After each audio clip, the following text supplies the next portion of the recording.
siamo collegati direttamente con la piattaforma Facebook per quanto riguarda il gruppo di Istanti Moniti Casa Sardegna Online e soprattutto sulla TV streaming IONOAS. E oggi riprende il suo cammino il progetto del nostro laboratorio. La Sardegna si racconta, Paesi in movimenti. Il progetto di oggi, diciamo, è promosso dal Circolo di Perugia e Associazione Culturale Sardi di Sciardana. Lo scopo principale è la promozione della Sardegna, con l'intento di esaltare le eccellenze dei singoli luoghi attraverso interviste, aneddoti, foto, filmati, presentazioni di prodotti attraverso il volto e la voce di chi vive e opera in questi luoghi, e soprattutto perché se ne prende cura e le valorizza. Stiamo cercando di costruire con questo progetto un percorso interessante, attrattivo e rivolto ad un turismo intelligente e curioso, che ama le cose semplici e belle e le esperienze sostenibili, valorizzando la sua presenza e il territorio. Un percorso fatto di esplorazione di luoghi che comunque meritano di essere valorizzati e messi in risalto ai fini di un turismo culturale che è consapevole ed esperienziale. La nostra ricerca del nostro laboratorio non si limita alle sole emergenze ambientali, alla solidarietà, alla storia, alla cultura, ma anche alle produzioni alimentari locali tipiche che meritano di essere portate a conoscenza e diffuse anche grazie alla collaborazione che noi abbiamo con la piattaforma Sardatellus, che è la piattaforma della nostra federazione, la federazione dell'Associazione Sarda in Italia. Oggi, come dicevo, presentiamo il territorio di Ozieri con la sua storia, cultura archeologica, tradizioni popolari, eventi, enogastronomia. Ringrazio in anticipo per questa interessante e feconda documentazione che ci viene presentata, oltre agli speaker che conoscerete, il Circolo di Perugia Sciardana e la sua portavoce e segretaria Annalina Mesina, che voi avete conosciuto, che conoscevate già, che ci introdurrà all'evento, e soprattutto Adriana Ventura, che con pazienza ha contribuito alla sua costruzione con competenza e passione, e che oggi ci guiderà attraverso i molteplici aspetti di questo territorio. Ecco, prima di passare ai nostri speaker, la Federazione Associazione Sarde in Italia porterà il suo saluto attraverso Mario Ledda, che è componente dell'esecutivo della federazione e anche coordinatore della Fasi Nord-Est e nonché presidente del Circolo Nuraghe di Fiorano Modenese, che sappiamo che conoscete molto bene, anche perché un ultimo evento l'ha fatto proprio a Ozieri. Per cui non mi rimane altro che augurarvi un buon proseguo di serata e passare la parola a Mario Ledda. Mario Ledda.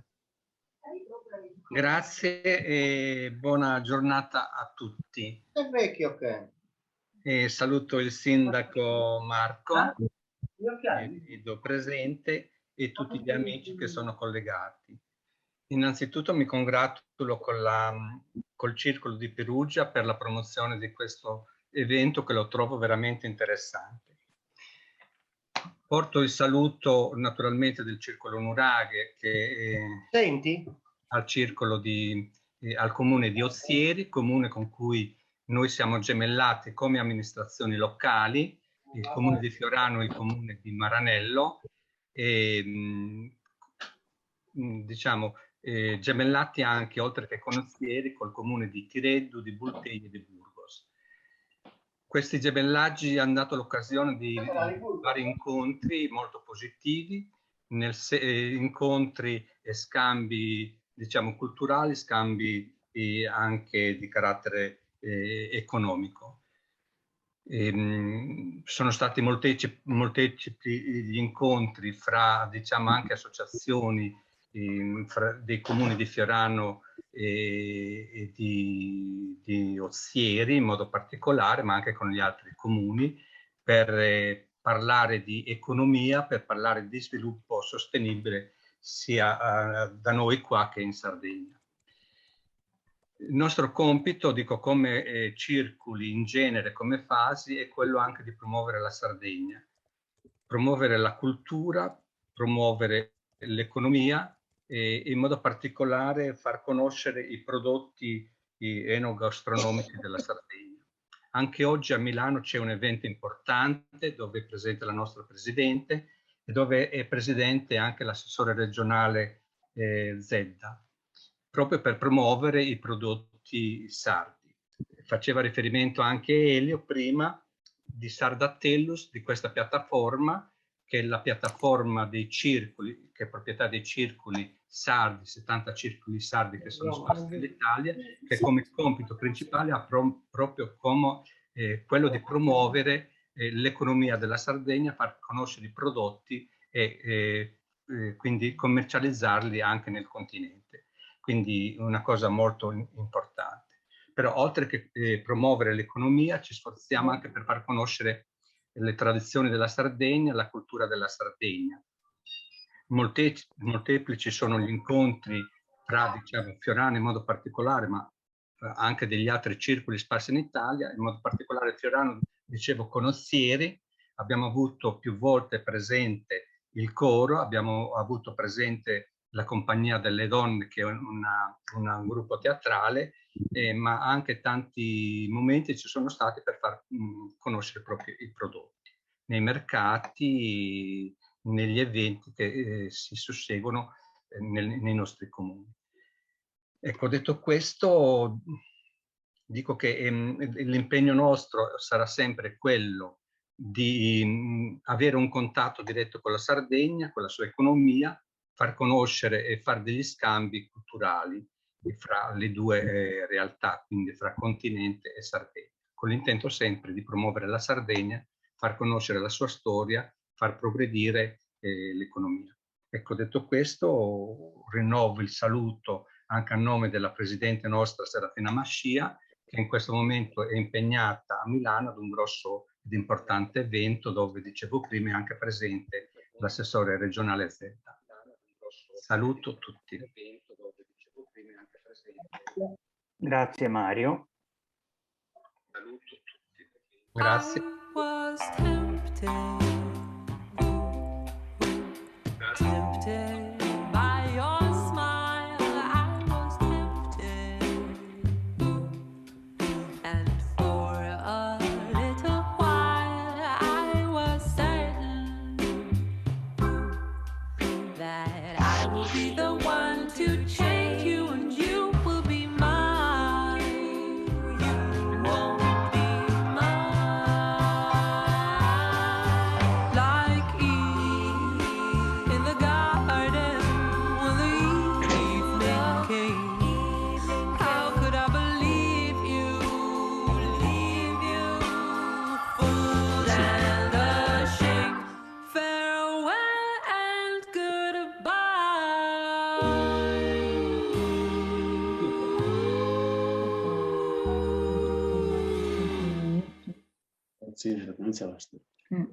Bene, entriamo nel vivo dell'evento. Vi chiedo a chi non parla di tenere chiuso il microfono. Passerei la parola a questo punto alla portavoce e segretaria del Circolo Sardana di Perugia, Annalina Mesina. Buon pomeriggio a tutti e a tutte. Sono la segretaria dell'Associazione Culturale Sarda Sardana Sardinunga e a nome di tutto il direttivo porto i saluti a tutte le persone collegate con noi e a tutti i circoli del mondo, soprattutto collegati con noi, che hanno orari improponibili. Saluto la Presidente dell'Associazione Sardana Nicoletta Menneas, che per motivi di famiglia non potrà essere presente. Per iniziare vi volevo raccontare come è nato questo progetto, ma già Elio e Mario hanno esposto ampiamente. Lo scopo principale di questo progetto è la promozione della Sardegna. Non della Sardegna super conosciuta, ma il nostro intento è veramente quello di promuovere le eccellenze che spesso si trovano nelle zone centrali. E facendo in questo progetto abbiamo pensato che oltre ai filmati, alle foto, alla presentazione dei singoli prodotti tipici era bello dare sia il volto che la voce a chi vive e lavora in questi luoghi. Allora abbiamo pensato sempre attraverso Elio, Casa Sardegna Online, eccetera, di scegliere un paese, insomma, dal quale arrivasse una persona che, e quindi lì vota qua, vota là, e vabbè, ho vinto io, Ozieri. Allora, il mio tramite per organizzare il tutto, e la ringrazio infinitamente, sta la mia amica Adriana Ventura, che è responsabile dell'istituzione San Michele a Ozieri, con la quale abbiamo invitato il comune di Ozieri a partecipare a questo progetto, senza il quale forse non saremmo neanche qui adesso. Quindi ringrazio infinitamente il sindaco per questo. Ozieri è la mia città natale e anche se non abito più a Ozieri da 30 anni, diciamo che le mie visite in città sono frequenti, sia per il fatto di avere ancora la mia famiglia a Ozieri, sia per il legame affettivo anche che mi lega alla mia città. E quindi ecco, partecipiamo per far conoscere Ozieri ai più, a quelli che magari sì, ne hanno sentito parlare, ma così con queste interviste, con le voci che sentirete, i video che vedrete, entreremo proprio dentro la città. Quindi un ringraziamento va a tutto il gruppo Casa Sardegna Online, in particolare al coordinatore pazientissimo Elio Turis. Passo adesso la parola con il nostro microfono virtuale al mio, diciamo, secondo sindaco, perché io abitando a Bastia Umbra in provincia di Perugia ho già una sindaco che è una signora e quindi lui è il mio secondo sindaco, Marco Murgia, che ringrazio infinitamente per aver abbracciato e supportato questo progetto. A te Marco, ti lancio il microfono. Grazie Annalina, grazie mille per, insomma, per la presentazione, ma anche perché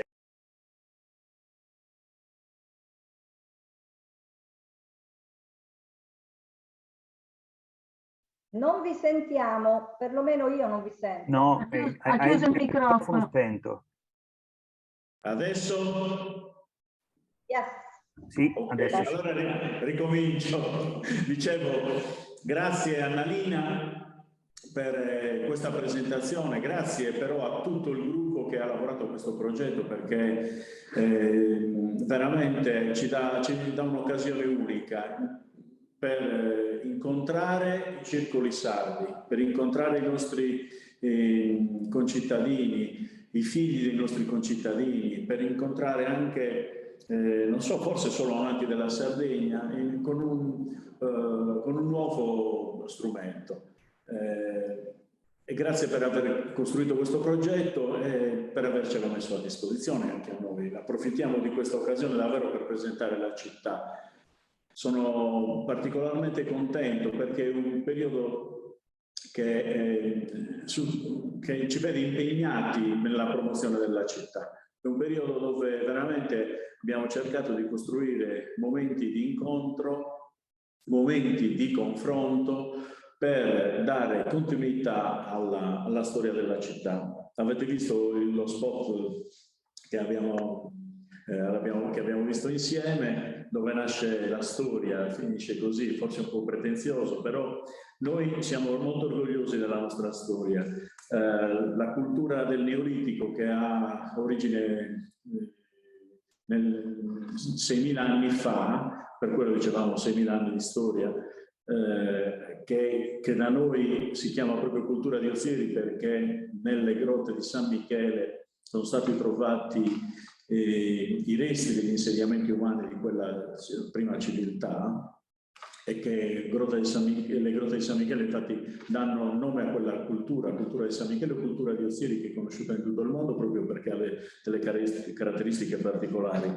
Ma quelle grotte e quella cultura nasce in un territorio che è per sua natura un territorio, un crocevia, è un punto di incontro tra la Sardegna interna e la Sardegna che si affaccia poi sulla pianura del Logu d'Oro che va da una parte verso la Nurre, quindi verso Sassari, Porto Torres, in questo caso anche Alghero, e dall'altra verso la Gallura.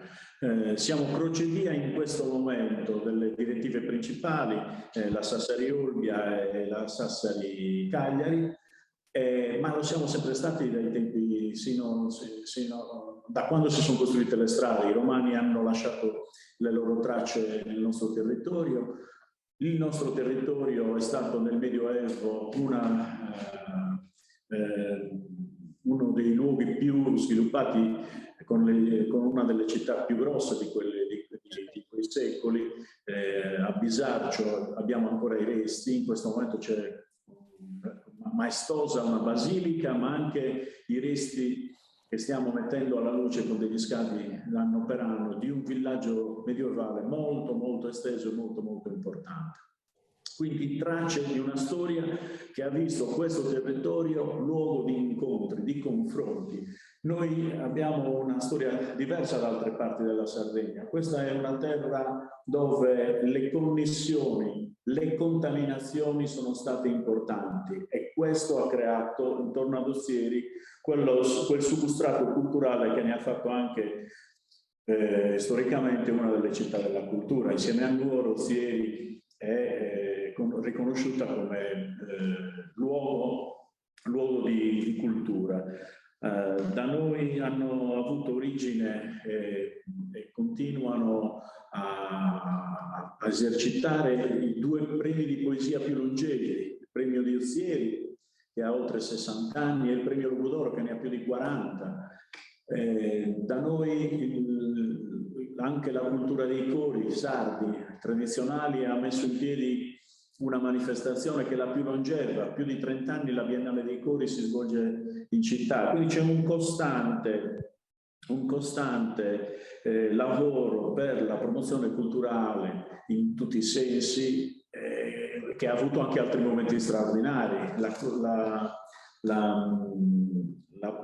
musica sarda con i canti a chitarra, della chitarra, i canti in re, i canti in la, ad Ozieri si sono sviluppati negli anni. Ozieri è stata la sede che ha ospitato le prime gare di poesia estemporanea, già a fine del 1800. Tutto questo è un patrimonio che noi vorremmo valorizzare, e grazie a voi lo stiamo valorizzando in questa giornata. Non ho detto delle produzioni enogastronomiche. Noi abbiamo non una sola eccellenza per la città, ma abbiamo alcune eccellenze. Poi non so se poi ne parlerà nello specifico qualcuno, però abbiamo allestito anche un tavolo, poi ve le faremo vedere con i particolari, ma abbiamo veramente eccellenze nel settore del pane, dei dolci, dei formaggi e delle primizie. Ecco. Quindi veramente una terra da visitare, una terra che ha uno delle percentuali di concentrazione di siti archeologici più alti della Sardegna, proprio per questa sua collocazione geografica che ne faceva una terra molto interessante. Spero di avervi fatto venire un po' voglia di conoscere, di approfondire la conoscenza della nostra città, e rimango a disposizione. Vi saluto, vi abbraccio in particolare i più lontani, quelli che ci stanno guardando adesso, ma anche quelli che ci vedranno nelle registrazioni. Non dico neanche buongiorno, buonasera, perché a seconda della latitudine siamo avanti o siamo indietro. Dico solo che ho lasciato per venire qui la mostra zootecnica, che è la più importante della Sardegna. Noi da secoli, Ozieri ospita la Fiera del Bestiame, è diventato un appuntamento regionale che valorizza le produzioni agrozootecniche del territorio. Lo abbiamo fatto un po' in emergenza, ma abbiamo deciso di ripartire perché 2 anni fermi non si poteva stare, e avevamo necessità di dare un segnale anche al comparto primario, che per noi, nonostante siamo città di servizi anche, risulta dal punto di vista economico il comparto più importante. Vi abbraccio tutti e buon proseguimento. Grazie Sindaco, grazie mille. Adesso passo la parola alla mia amica Adriana Ventura, che è collaboratrice dell'Istituzione Culturale San Michele di Ozieri, la quale vi illustrerà passo dopo passo la città di Ozieri, aprendo via via tutti gli interventi. Vai Adriana! Grazie Marina, grazie. Non vi nascondo insomma un po' di emozione in questa giornata. È stato un lungo periodo, molto lungo di preparazione, insomma, nel quale abbiamo deciso di partecipare, insomma, al Comune di Ozieri, ma una proposta che è stata accolta con molto entusiasmo, veramente con molto affetto, perché diciamo che quel 10 gennaio, quando arrivò la telefonata di Annalina che mi spiegava un po' insomma i lavoratori di Casa Sardegna e mi proponeva insomma di fare da tramite per questa avventura, diciamo che mi sono venuti un po' in mente i momenti che io ho trascorso lontano da Ozieri. Sono stata insomma anch'io un'universitaria fuori sede e come tale ho vissuto insomma tutto ciò che alla fine vive un immigrato, una persona che va via per tanti motivi. E quindi io quello che ho notato insomma in questo periodo in cui sono vissuta lontano, ma poi alla fine sono anche tornata, è stata la grande nostalgia che sentiamo noi sardi. È una cosa che ci accomuna, è come un fiore che viene sradicato e piantato in un altro luogo che però non è il suo, vive ma non è il suo. E io ho incontrato tanti ragazzi di tante regioni italiane, ma noi sardi eravamo accomunati da questo legame fortissimo per la nostra terra, un legame che veramente ci spingeva a conoscere ancora meglio la terra che avevamo lasciato, no? Io ero lasciata con una ragazzina di 19 anni che quasi snobbava la propria cittadina, che quasi insomma non le piaceva, voleva la grande città. Poi lì pian piano mi sono resa conto che non avendola mi mancava tanto e volevo conoscerla. Quindi quando rientravo avevo voglia di scoprire le sue vie, le sue piazze, la sua storia, cose che non avevo probabilmente conosciuto a fondo prima. E quindi conoscere anche altri posti vicino ad Ozieri, quelli insomma che erano proprio limitrofi ai miei, quelli magari di cui mi raccontavano alcuni ragazzi che magari vivevano a Nuoro, a Mamuliada, insomma ad altri paesi. Quindi io ritengo che questa sia un'occasione bellissima per le persone che abitano lontano, un'occasione di scoprire la terra che è lontana, ma che poi alla fine effettivamente può essere molto vicina, no? Farci venire a trovare dalle persone che sono andate via. Quindi questo mi ha messo molto entusiasmo nel dover organizzare questa cosa. E quindi ho pensato che se dovevamo organizzare un evento che era rivolto alle persone che erano via, dovevamo far parlare invece chi ogni giorno incontra i turisti, incontra i curiosi che vengono a scoprire la nostra città. E quindi ho dovuto coinvolgere i colleghi che sono guide turistiche, operatori museali, che loro effettivamente conoscono sicuramente meglio di me il campo, conoscono benissimo il loro approcciarsi poi ai turisti, alle persone che ci verranno a visitare. Ci accompagneranno delle immagini, dei video, ma ci accompagnerà anche un'esposizione di prodotti tipici, perché volevamo farvi proprio vedere dal vivo i nostri prodotti e le nostre eccellenze. Quindi vorrei ringraziare brevissimamente le persone che mi accompagneranno in questo viaggio, che sono le guide turistiche Maria Francesca Taras e Valeria Mannoni. Ci parleranno insomma della storia dei siti archeologici, l'assessore Anastasia Lado per le storie attività produttive che ci presenterà i prodotti, insomma, l'enogastronomia di Ozieri, Gavino Farina, che è rappresentante del coro Città di Ozieri, che invece ci ha reso omaggio insomma, abbiamo fatto delle riprese con il canto di Francesco Ignazio Manni, quindi lui ci racconterà insomma quello che fanno all'interno della loro associazione del coro Città di Ozieri, gli operatori museali Andreina Soro e Alessandra Sanna, il direttore del Museo Archeologico Giovanni Frau, che invece ci presenteranno il sistema museale urbano, quindi con la Pinacoteca Cittadina, il Museo Diocesano di Arte Sacra, il Parco Museo all'aperto di arte contemporanea alla Pietra e Ferro e ovviamente il Museo Archeologico. Diego Sacca concluderà questa giornata, ci ha fatto insomma questo omaggio di volerci parlare di Ozieri come Ozieri città del cavallo, quindi un elemento fondamentale anche nella nostra economia. Però poi mi mancano ancora 2 ringraziamenti. Uno è la mia direttrice Marilena Bu, alla quale subito passerò la parola perché mi supporta e mi sopporta anche tanto in queste avventure, e l'altro è Paolo Ventura, che invece, oltre il primo video, che invece è un video realizzato in un progetto specifico, ha realizzato gli altri 3 video che vedremo da ora in poi. Insomma, si è cimentato in questa avventura anche lui di videomaker, e ci tenevo insomma a ringraziarlo perché anche lui mi ha dovuto sopportare con le mie richieste un po' strane, insomma, un po' così.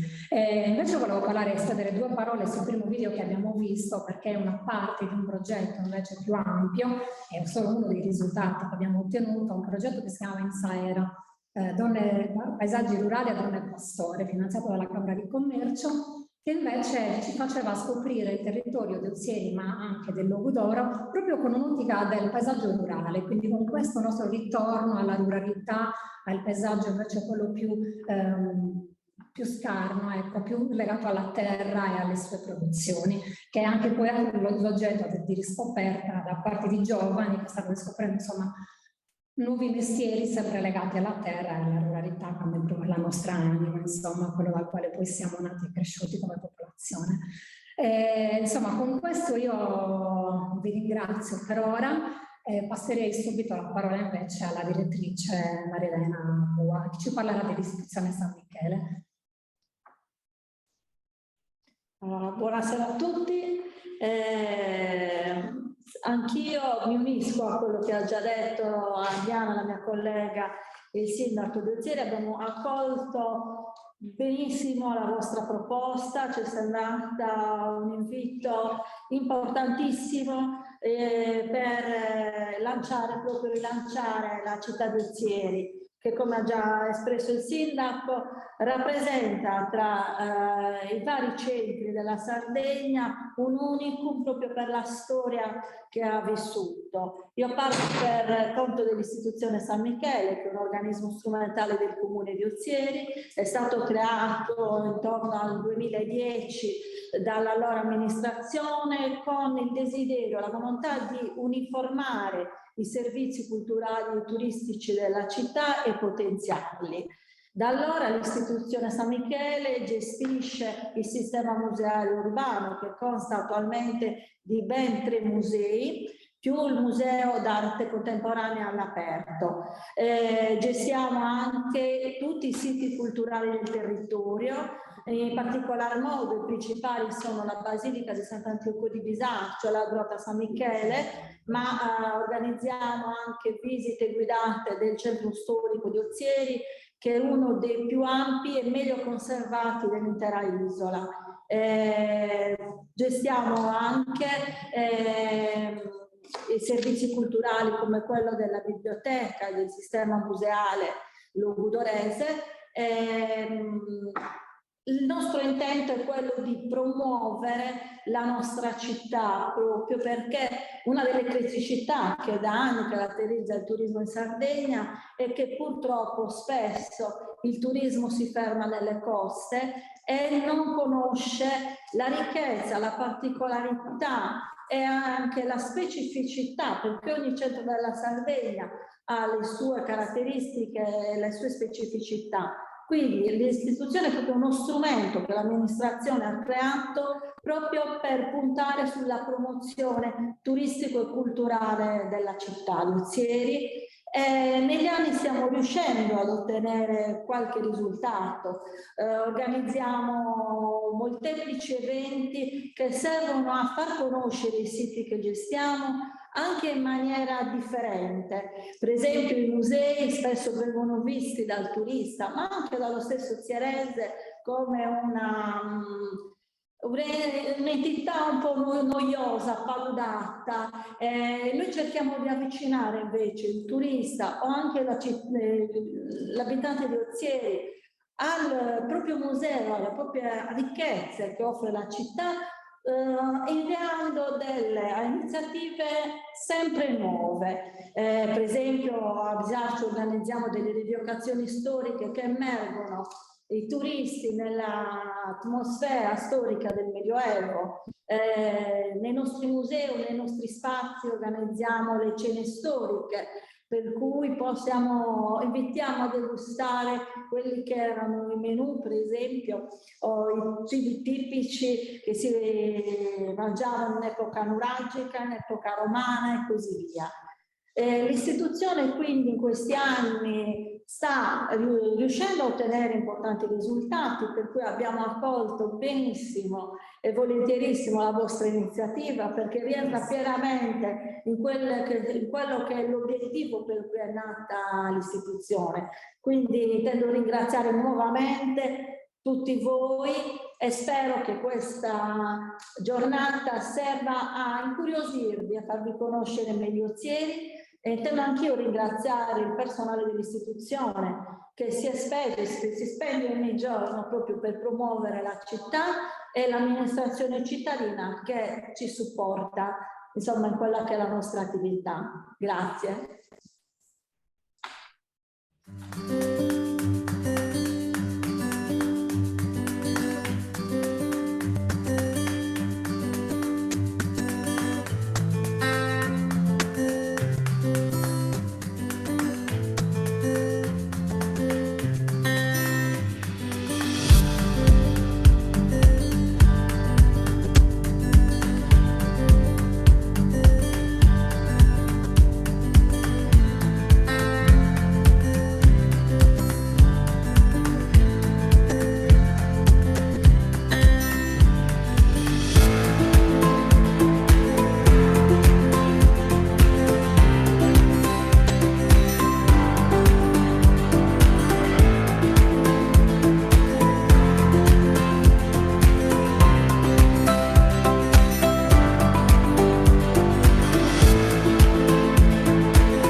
Bene, questo era il nostro primo video che ci introduce, quindi quello che sarà proprio il vivo, no?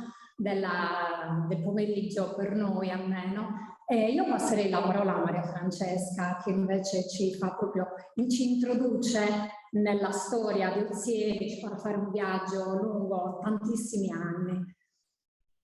Buonasera, buongiorno, dipende da che parte del mondo vi collegate. È un grande piacere per me partecipare a questa puntata, quindi ringrazio voi, ringrazio l'istituzione San Michele che mi ha permesso di fare questa esperienza. Che sicuro che sono anche un po' emozionata, a dire il vero. Allora, è molto difficile riassumere la storia di Ozieri in pochi minuti, però ci proveremo, quindi io direi di iniziare innanzitutto con l'orientarci, quindi dove siamo, dove si trova Ozieri? Ozieri si trova in provincia di Sassari, esattamente al centro-nord della Sardegna, equidistante dai principali porti e aeroporti, dista circa 60 minuti da Alghero, da Porto Torres e da Olbia, mentre Cagliari dista sui 200 km circa. Ha una popolazione di circa 10.000 abitanti, il suo territorio si estende per poco più di 250 km quadrati.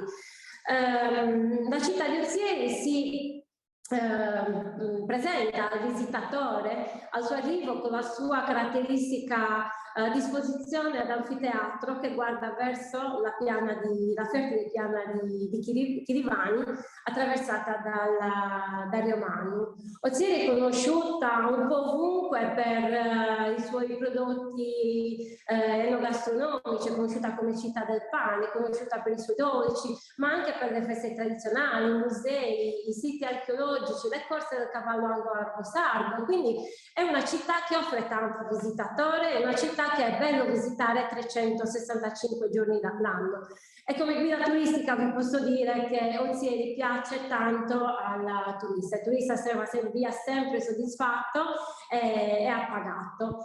Il nostro territorio ha conservato monumenti appartenenti a tutte le epoche storiche che riguardano anche la storia dell'isola, e per questo motivo Ozieri, con i suoi luoghi, i suoi monumenti più rappresentativi, racchiude in sé anche la storia delle vicende di tutto il popolo sardo. Quindi visitando Ozieri si può avere anche un excursus generale della storia della Sardegna. Qui ad esempio vediamo rappresentate al centro, in basso abbiamo la grotta di San Michele, che rappresenta per noi il Neolitico. In alto a destra ad esempio abbiamo Pontezzu, che è il simbolo del periodo romano. A sinistra non potete non notare la maestosa basilica di Sant'Antioco di Bisarcio, mentre al centro abbiamo scelto di rappresentare il periodo spagnolo con le carceri seicentesche. Il territorio di Ozieri, per via della sua posizione strategica, ma anche per via delle sue caratteristiche geomorfologiche, è un luogo che è sempre stato ricco di insediamenti umani, ricco anche per via appunto delle sue pianure fertili, per la grande presenza di acqua e così via. Per cui le prime tracce dell'uomo nel nostro territorio risalgono al Neolitico recente. Infatti nel 1914 nella grotta di San Michele vennero scoperte delle bellissime ceramiche, delle vere e proprie opere d'arte, possiamo dire, della preistoria sarda, e grazie alle quali è stata individuata una cultura che per via dell'importanza dei ritrovamenti all'interno della grotta ha preso il nome di cultura di San Michele, più genericamente anche cultura di Ozieri, che risale dal 3500 fino ad arrivare al 2700 a.C. circa. Parte dei ritrovamenti della grotta oggi vengono esposti nel bellissimo museo archeologico alle Clarisse. Durante il periodo nuragico il territorio di Ozieri conferma la sua importanza, l'importanza della sua posizione strategica, che è testimoniata dai tantissimi siti archeologici appartenenti appunto al periodo nuragico. Abbiamo la più alta densità di nuraghi in Sardegna, oltre 120, pensate un po', accompagnati poi ovviamente da tombe dei giganti, pozzi sacri, cinte murarie e così via. Tra tutto questo abbiamo dovuto scegliere solamente 2 siti per rappresentarci, quindi abbiamo il nuraghe Burghi che vedete in alto, è un nuraghe bellissimo, molto grande, un nuraghe complesso con 4 torri laterali e un masso centrale, più i resti delle capanne del villaggio e un pozzo sacro. Invece in basso abbiamo una bellissima immagine del nuraghe di Samandra e Sajua, che si trova nel centro abitato di San Nicola. Una cosa abbastanza inusuale trovare un sito archeologico all'interno appunto della città. Lo stesso avviene per le grotte, anche le grotte si trovano al centro di Ozieri praticamente. Dicevo, il nuraghe di Samandra e Sajua, anche questo molto importante, anche questo un nuraghe complesso, costituito da un masso centrale, 2 torri laterali, ed è stato utilizzato anche durante il periodo romano e medievale. Come simbolo, diciamo, del periodo romano, e invece abbiamo Pontezzu, è il ponte romano che attraversava il Rio Manu, il cui corso oggi è stato deviato, per cui vi scorre a fianco, con i suoi 87,5 metri, pensate un po' di lunghezza, è il secondo ponte romano più lungo della Sardegna. È costituito da 6 arcate a tutto sesto con raggio decrescente, e altrettanti rostri a monte e a valle. Questo ponte, che è tra i meglio conservati in Sardegna, fu edificato lungo la via di comunicazione che univa Olbia con Cagliari e Olbia con Porto Torres, e oggi si trova al centro di un'oasi faunistica del WWF. Infine abbiamo anche, per rappresentare il periodo medievale, non possiamo non citare la bellissima chiesa, basilica, scusate, di Sant'Antioco di Bisaccio e il suo villaggio. Bisaccio fu una delle diocesi del giudicato di Torres, era un centro vitale di cultura, un centro religioso molto importante, ed è qui dove si trova oggi ai lati, praticamente nei pressi della chiesa.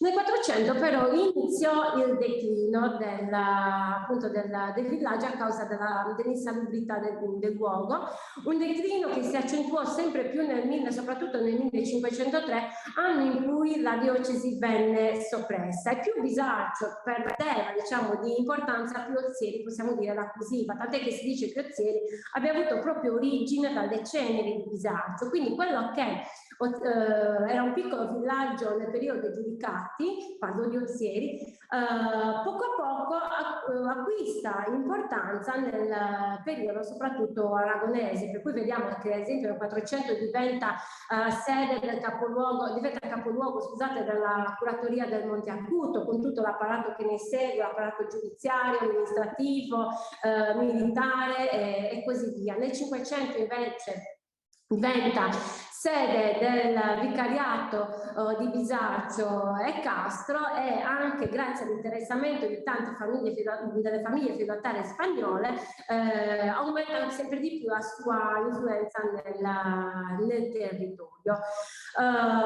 Infatti proprio nel 600 che la storia di Ozieri è influenzata dalla casata spagnola dei Borgia, duchi di Gandia. Com'è che i Borgia, mi chiedono spesso, arrivano ad Ozieri? Nel 1591 Carlo Borgia sposò l'ultima discendente dei Centelles e ne ereditò gli stati di Oliva, che erano dei feudi che comprendevano territori sia in Spagna che in Sardegna, tra cui appunto ricadeva Ozieri. Quindi proprio qui i conti stabilirono la loro residenza. Tra il 500 e il 600 venne costruito il Palazzo di Corte, che divenne la sede degli uffici baronali, del Tribunale Civile e così via. Questo palazzo, tutt'oggi esistente, venne in passato, fino a poco tempo fa, utilizzato come sede dell'Istituto Incremento Ippico, mentre oggi è la sede dell'Agris e del Museo del Cavallo. Annesse al Palazzo Borgia, al Palazzo di Corte, ci sono le interessantissime carceri seicentesche, sono perfettamente conservate, sono costituite da 2 celle maschili, una cella femminile, una cella di isolamento e un cortile interno che vedete in basso sulla sinistra, e dove proprio qui venivano effettuate le condanne a morte. È presente, è tutto conservato come a quei tempi praticamente. Vedete la foto in alto a sinistra, scusate, sono presenti ancora i tavolati dove dormivano i carcerati, le finestre con le triplici inferriate. Guardate nella foto grande al centro, si vedono chiaramente gli infissi rinforzati o anche le fessure nelle pareti dalle quali veniva somministrato il cibo, come vedete ad esempio nella foto in alto a destra. Sempre testimonianza della presenza dei Borgia è il palazzo che oggi ospita il Museo di Arte Diocesano di Arte Sacra, che appunto i Borgia donarono ai Gesuiti nel 1560. E che divenne poi nell'800 seminario e prima scuola elementare della Sardegna. Uno dei monumenti simbolo di Ozieri è Fontana Grisoni. La prima fontana fu realizzata grazie a Giovanni Castelli, che era l'amministratore dei beni del Borgia, quindi degli stati di Oliva, che fece realizzare, dove c'era la fonte più importante, più generosa, diciamo, del paese, fece realizzare questa prima fontana che è tuttora presente nella parte retrostante, quella, diciamo, attuale, quindi è presente la lapide originaria che ne ricorda la costruzione, gli stemmi dei Castelli e dei Centelles. L'aspetto attuale è dovuto risale al 1882 ed è dovuto all'intervento di Don Giuseppe Grisoni, che era un esponente di una delle famiglie nobili più importanti di Ozieri, il quale grazie per via di un lascito testamentario volle abbellire quella che era la città la fontana più importante della città, per cui su progetto del Pietrasanta fu aggiunta questa parte frontale in marmo policromo che dà un impatto veramente importante, suggestivo e scenografico al termine di via Vittorio Emanuele.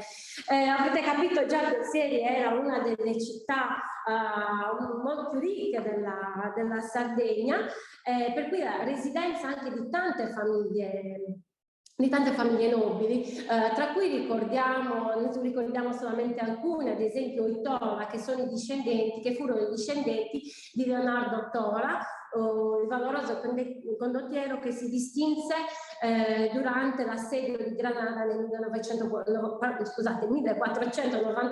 perché uccise un grande moro con un semplice lazzo. E poi ci furono i Satta. I Satta sono i proprietari dell'attuale Palazzo Costi, un palazzo da dove oggi stiamo trasmettendo, un palazzo molto semplice all'esterno, mentre l'interno è molto ricco, molto sontuoso, diciamo, caratterizzato da tante sale affrescate, e tra le quali spicca appunto la sala di rappresentanza che ha una volta padiglione con dipinto il bellissimo stemma della famiglia Satta che vediamo in alto a sinistra. E proprio qui venne ospitato re Umberto I nel 1899, pensate un po'. Un'altra personaggi importanti inoltre della borghesia, quindi parliamo di persone che non erano nobili, ma comunque molto importante per la storia e per l'economia di Ozieri, erano i principales, che erano dei proprietari terrieri, dei grandi proprietari terrieri, che con spirito imprenditoriale riuscirono a migliorare la razza bovina e riuscirono ad avviare un mercato del bestiame non solo verso la penisola ma anche all'estero. Infatti, ad esempio, uno dei mercati più intensi fu con Marsiglia, e questi divenne la colonna portante dell'economia ozierese, e diedero anche molto lustro a quella che ormai era diventata una delle città più importanti della Sardegna. Tra i vari personaggi ricordiamo in modo particolare il magistrato di nobili origini Francesco Ignazio Mannu, il quale nacque nel 1758 e si distinse in maniera particolare durante i Monti Angiolini tra il 1793 e il 1796. E proprio lui compose l'inno su Patriotus Argos Asperatarius, conosciuto anche come Procurare Moderare, che nel 2018 è diventato l'inno ufficiale della Sardegna. Praticamente Francesco Ignazio Mannu spronava i sardi a reagire contro la tirannia dei feudatari. Adesso lascio la parola ad Adriana. Sì, del coro di Ozieri, e poi passiamo la parola a Pino Farina, rappresentante del coro Città di Ozieri, che ci racconterà brevissimamente cosa insomma fa il coro come opera e dove soprattutto è stato invitato a cantare.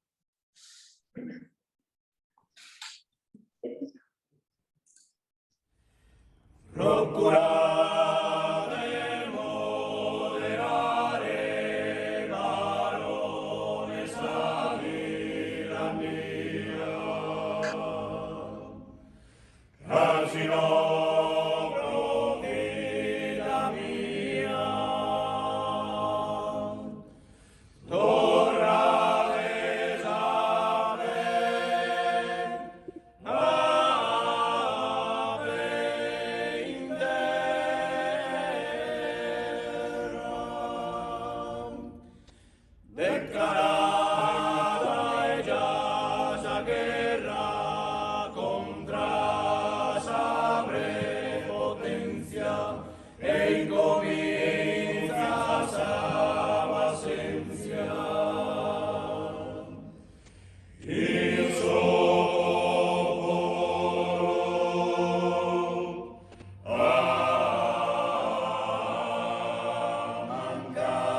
Bene, io passerei la parola a Gavino. Gavino, ci sei?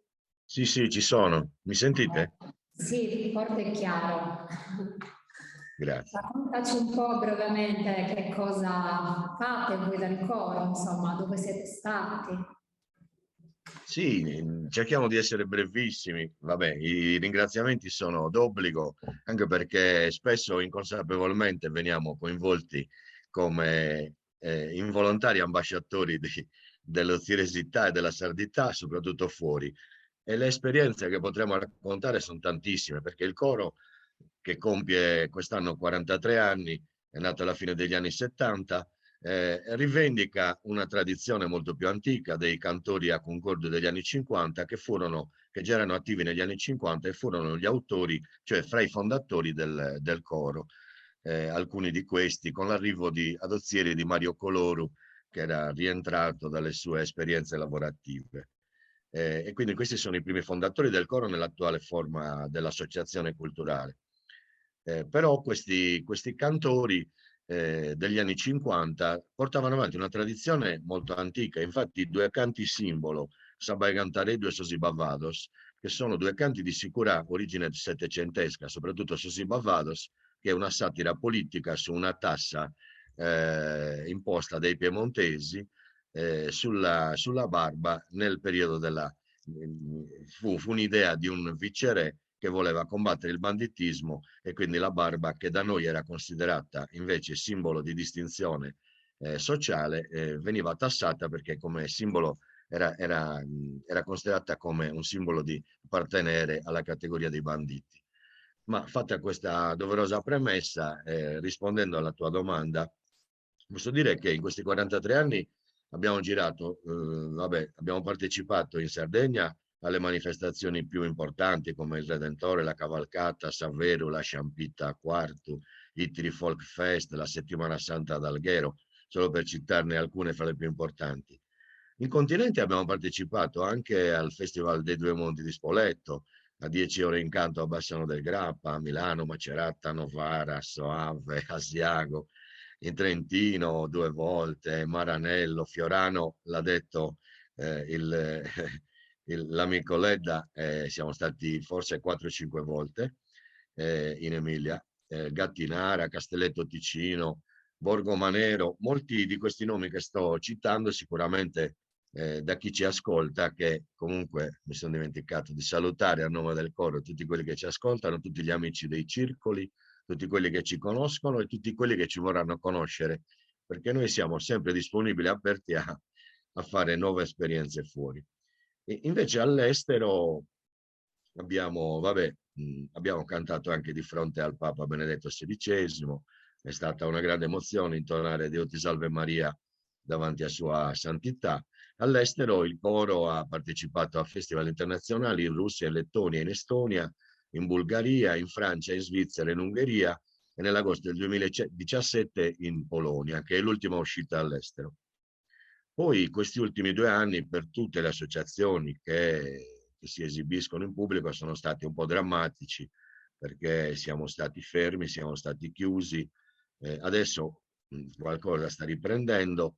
Abbiamo trovato nuovi stimoli anche grazie alla scuola civica cittadina. Stiamo provando anche con un maestro che ci ha assegnato la scuola civica dei canti nuovi e delle nuove, cioè un cammino di perfezionamento del canto corale col maestro Daniele Manca di Sassari. E quindi stiamo ripartendo. Abbiamo già partecipato a diverse manifestazioni. A Natale abbiamo già 2 impegni, uno a Sassari e uno a Benetutti in concerti di Natale. Noi generalmente siamo anche molto attivi nella organizzazione di eventi. Ho citato fra le uscite all'estero la Lettonia, che poi ha portato anche uno scambio che nel 2019 si è trasformato nell'evento al Teatro di Ozieri. Ozieri incontra la Lettonia, dove abbiamo invitato un'orchestra giovanile di 50 elementi che abbiamo ospitato nelle case e abbiamo riempito i B&B e le case, perché fra accompagnatori.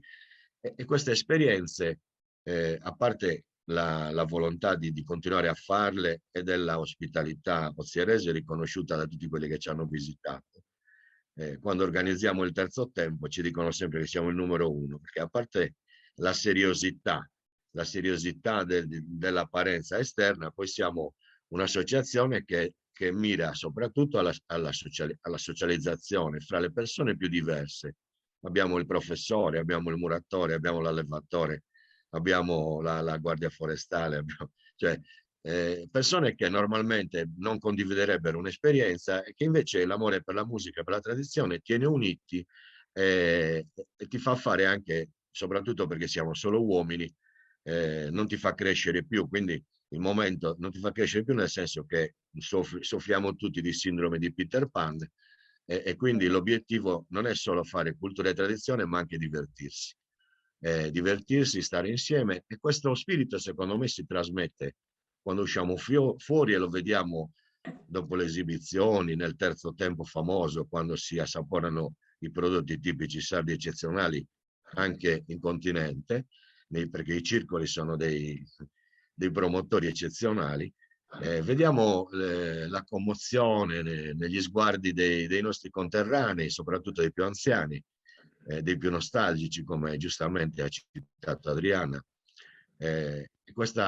Sono delle emozioni bellissime, cioè cerchiamo di emozionarci e di trasmettere emozione.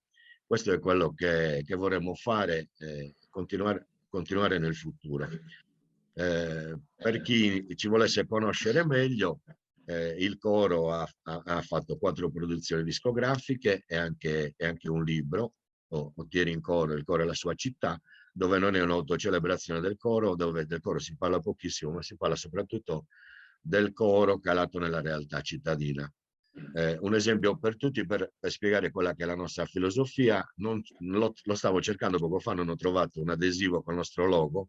Il nostro logo è una fusione fra il fondo della Piside di San Michele e il Prometeo di Aligi Sassu. Cioè partiamo da 6.000 anni fa con delle radici forti e andiamo verso il futuro per quello che rappresenta il gigante Prometeo, che porta la cultura nel mondo, rubando il fuoco agli dei, portandolo agli uomini, e quindi tradizione sì, ma innovazione. Ecco, questo. Chi ci volesse contattare, abbiamo una pagina Facebook ufficiale, che ce ne sono diverse, ma quella Corocità Diozierie e Facial è quella giusta, e poi un sito internet www.corodiozieri.it.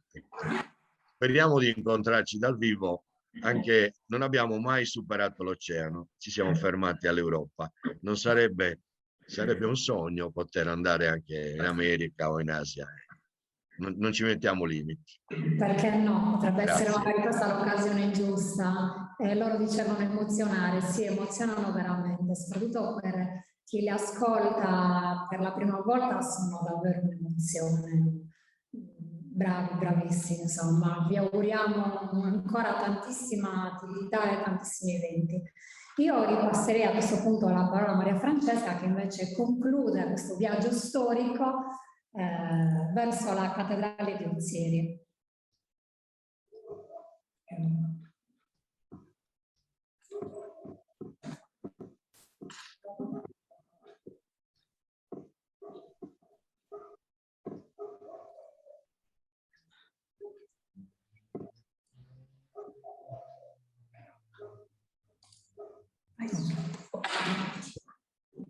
Incominciamo nuovamente. Allora, la cattedrale di Ozieri, la chiesa intitolata Santa Maria Immacolata, e rispecchia in tutto e per tutto la storia e le vicissitudini della nostra città. Allora, è una chiesa che risale probabilmente prima del XV secolo, ma quando inizia a spopolarsi il villaggio di Bisarci, con la soppressione soprattutto della diocesi, la chiesa, quella che era ancora solamente la chiesa di Santa Maria, diventa la chiesa più importante del vicariato, per cui nel 1550 venne restaurata e ampliata in stile gotico aragonese. Però nell'800 Ozieri raggiunge il culmine della sua importanza, della sua ricchezza. Nel 1803 ad esempio diventa sede vescovile, nel 1807 diventa capoluogo di provincia, nel 1836 Re Carlo Alberto la dichiara città. Quindi si sentiva proprio la necessità di avere una chiesa che riflettesse esattamente la ricchezza, lo splendore, l'importanza nuovamente che Ozieri aveva raggiunto a quei tempi. Quindi nel 1846 la nuova cattedrale appunto venne nuovamente ampliata su un progetto di Gaetano Ciba, un architetto cagliaritano tra i più importanti dell'epoca, che riuscì abilmente a trasformare e ingentilire quello che era lo stile gotico aragonese in stile neoclassico. Quello che vedete nella foto è il risultato finale, quindi abbiamo una facciata neorinascimentale anticipata da una bellissima scalinata progettata da Clemente Biondetti, e abbiamo dei fregi in stucco molto rari in Sardegna, questo genere appunto di fregi.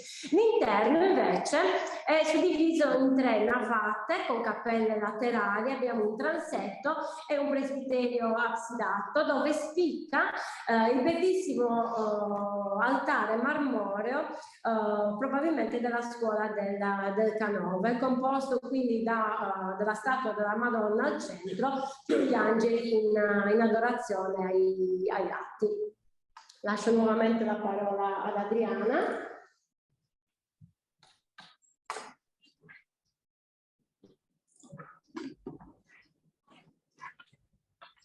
Sì, eccoci. Io manderei il video, la grotta di Sant'Andreo di Bisarcio e Pontezio, e poi passo la parola a Valeria, che invece ci parlerà di questi dei siti della chiesa di Sant'Andreo di Bisarcio e della grotta di San Michele.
Buonasera a tutti, salve, sono Valeria e il video ci ha già preannunciato di cosa vi parlerò.